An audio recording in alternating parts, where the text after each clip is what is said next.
Bueno, estamos a un año de un gran descubrimiento, quizá el descubrimiento más importante en los últimos 30, 40 años en la física de partículas elementales y también gran influencia sobre nuestra actual concepción del universo, de la cosmología, etc.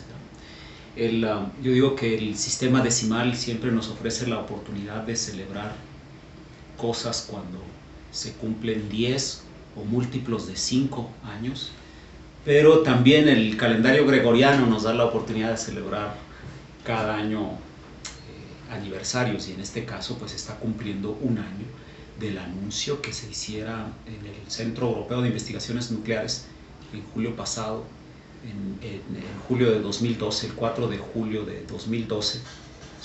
A un año del gran hallazgo, resulta siempre conveniente hacer algunas reflexiones, algunas meditaciones sobre los diferentes aspectos del hallazgo, y yo comenzaría quizá por las diferentes discusiones que se han dado alrededor del hallazgo. Una de las discusiones, la más inmediata, en el sentido de que está muy al alcance de todo el mundo, es el nombre. A esta partícula se la ha llamado la partícula divina, se la ha llamado la partícula de Dios, se la ha llamado bosón de Higgs, se la ha llamado de mil maneras, y durante este tiempo también se ha discutido sobre la pertinencia del nombre. Y creo que alrededor hay muchos aspectos que intervienen. Por ejemplo, el hecho de que esta idea, la idea en la que se fundamenta la búsqueda del bosón, se dio en los años 60. En 1964, varios físicos teóricos propusieron la idea de un mecanismo matemático que fuera capaz de darle masa a las partículas, respetando las leyes que conocemos y que deben de ser, que aparentemente describen muy bien la naturaleza. Entonces, no fue Peter Higgs el único físico teórico que propuso la idea, hubo más, hubo alrededor de las ideas otra gente como Robert Prout, como Engler, como Juralnik, otra gente que más o menos de manera simultánea propusieron la idea de un rompimiento espontáneo de simetría que viene como consecuencia la existencia de este campo escalar que se manifiesta como una partícula, que es el bosón de Higgs. Entonces la gente ha considerado todo este tiempo que es injusto llamarlo bosón de Higgs, toda vez que hay más gente involucrada en la idea original. Y pienso que después de un año del hallazgo, de las discusiones, se empieza a converger, la comunidad empieza a llegar, creo, más o menos de manera consensada, a llamarlo bosón B, más que bosón de Higgs. Bosón B serían las siglas B, E y H, que involucran a las tres principales proponentes de la idea, que son, está Higgs, por supuesto, con la H, está Engler con la E, y está B de Prout, Robert Prout, quien murió el año antepasado, desafortunadamente. Entonces Robert Prout, Engler y Higgs son tres de los 6 físicos teóricos que propusieron la idea. Entonces la gente está manejando la posibilidad de que se lo conozca como bosón B en el futuro. No sabemos si eso va a prosperar, pero esa es la idea, de tal suerte que se haga mejor justicia a la idea original. Por supuesto que la idea de llamarlo bosón divino o la partícula de Dios no es algo que sea muy del agrado de los físicos, que siempre hemos considerado que no tiene mucho que ver con ideas religiosas, ni mucho menos, ¿no? En general, la idea de partícula de Dios surgió por la propuesta de Lederman en un libro que lo tituló La partícula de Dios, pero más como un accidente editorial en el que él quería llamarla la condenada partícula, que en inglés se dice goddamn particle, y luego su coautor Dick Teresi no permitió que se lo llamara goddamn, sí que suprimió la parte de damn y se quedó de God particle. Es un accidente meramente editorial que tuvo mucho éxito en general. Entonces esa es una de las reflexiones, yo diría, a un año descubrimiento de Higgs. Probablemente será este el nombre que se imponga a futuro y de esa manera se eliminarán otras muchas ambigüedades al respecto. Quizá otra de las grandes consecuencias un año después tiene que ver con otros hallazgos o con otra gran observación que se dio recientemente. Y esto también estuvo en los medios, fue de gran impacto, que tiene que ver con las observaciones de la misión Planck. La misión Planck es una misión espacial impulsada por la Agencia Espacial Europea, la EAS, quien mandó un satélite, la misión Planck, que tiene como objetivo el estudio de muchos aspectos que tienen que ver con el universo, pero en particular con una nueva medición de otras que ya se han hecho, una actualización, una medición más precisa de lo que los físicos conocemos como ruido de fondo, ruido de microondas de fondo del universo. Esta fue una observación que se hizo hace mucho tiempo, por primera vez por Wilson y Penzias, que les dio el premio Nobel, de la existencia de un ruido permanente ahí en las microondas que da cuenta del origen del universo y que fue la primera idea que de alguna manera vino a soportar la idea de un origen del universo, es la teoría del Big Bang.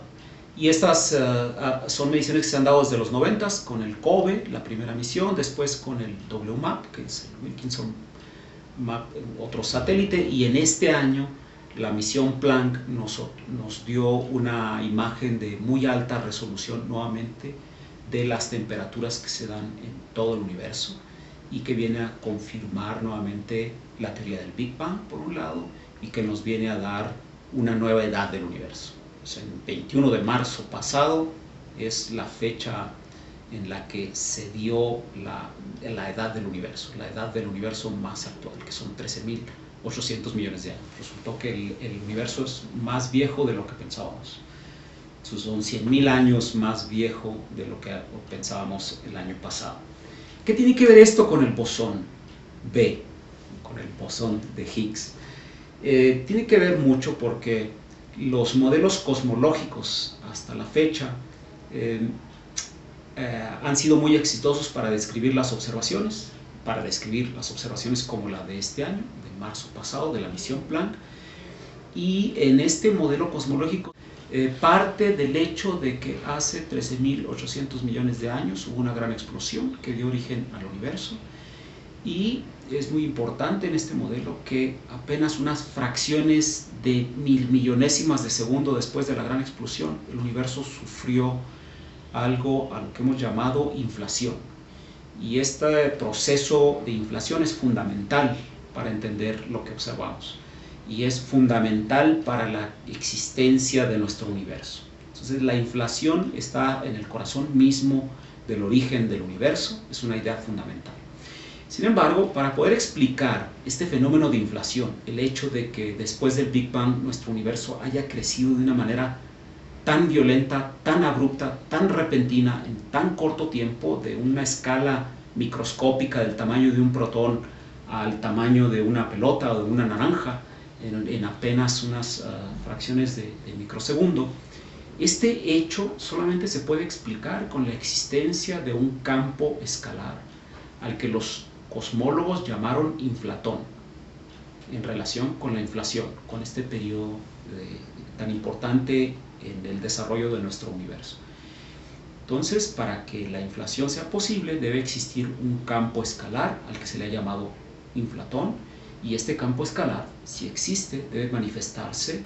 Existe entonces la posibilidad de que el actualmente observado, medido y conocido bosón de Higgs, o bosón B, sea justamente este inflatón.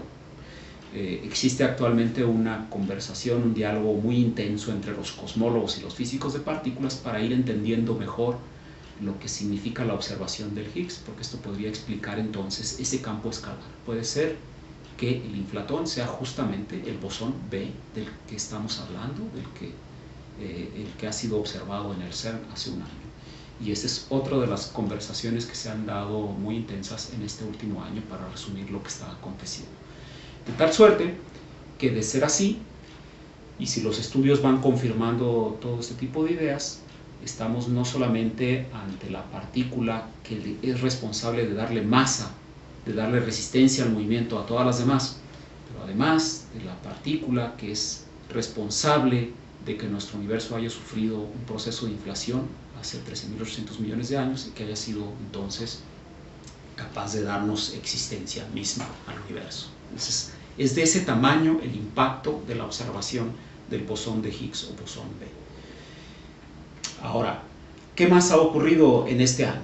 En este año, por supuesto, que las actividades principales se han dado alrededor del estudio de la partícula que fue observada. Los físicos observan algo en el laboratorio y aunque todo parece indicar que se trata del bosón B, del tan esperado bosón de Higgs, es importante medir todas sus características, de medir todas sus propiedades para estar seguros de que estamos hablando precisamente de esa partícula. Y esto ha ocurrido también de manera muy intensa en el CERN, con el análisis de los datos de los experimentos ATLAS y CMS que han dado cuenta de este descubrimiento.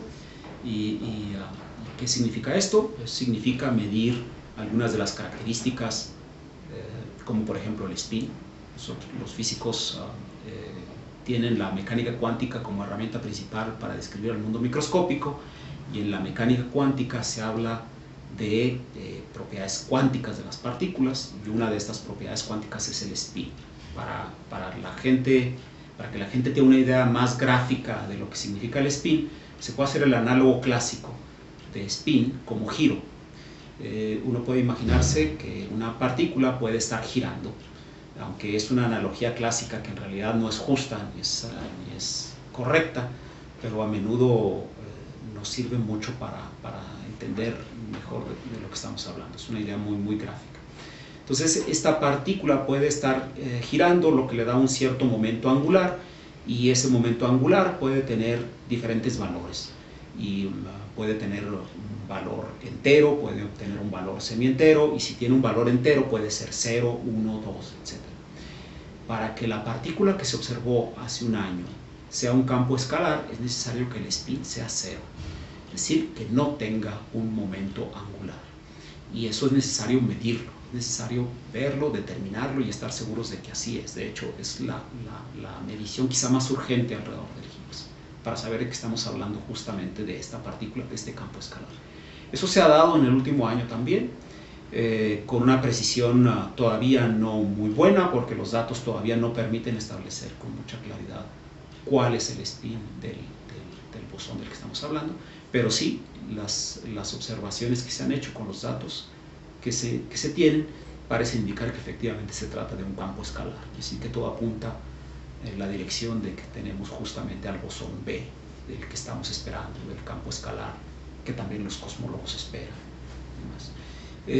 Hay otras muchas propiedades que se tienen que medir de esa partícula, cómo se comporta esta partícula ante un espejo. Si nosotros vemos a la partícula en un espejo, hay unas ciertas simetrías y asimetrías que los físicos esperan ver. Es otra de las características.